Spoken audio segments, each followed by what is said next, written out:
It's yeah boy, Luke Man.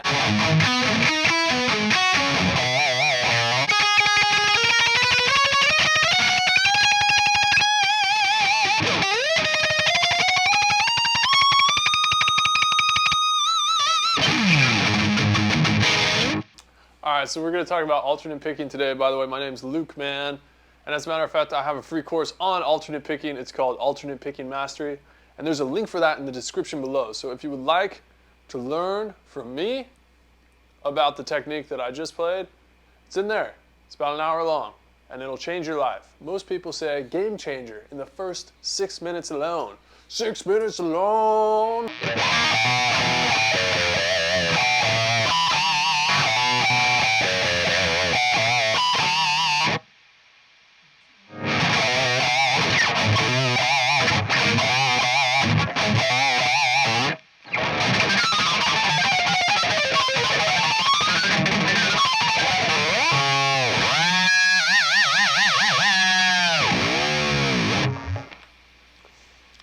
Anyway, so I think it's important, if you're going to start alternate picking, you should know how to do it on one string and then work out from there. So I like to get this technique going, take a credit card, or like whatever this is, like a mouth strengthening, jaw strengthening exercise thing, and then put it between two fingers like that and go like this, like you're turning the ignition key. It's actually not like you're turning the ignition key. It's more like you're flapping a fan around.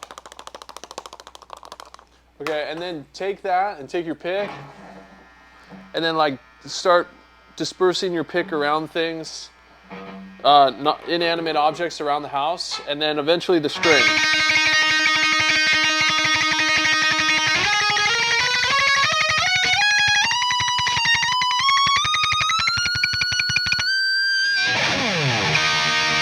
That was funny.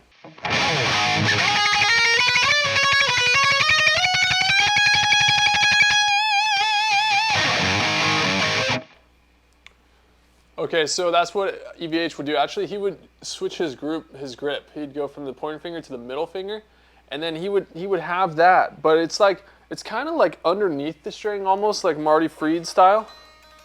This is what I noticed, but it's very flicky flicky.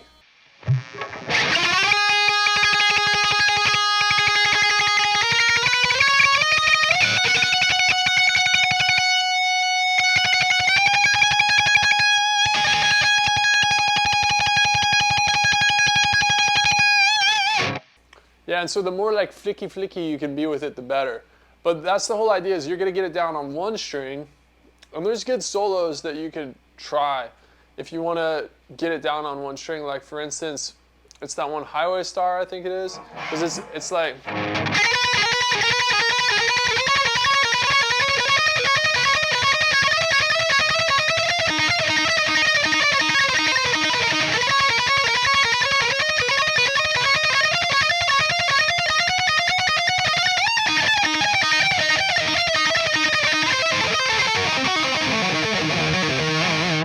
I don't know if that's really what he plays, but I taught it to a client of mine with my online coaching, guitar school, premium guitar coaching at some point, and it was kind of like that.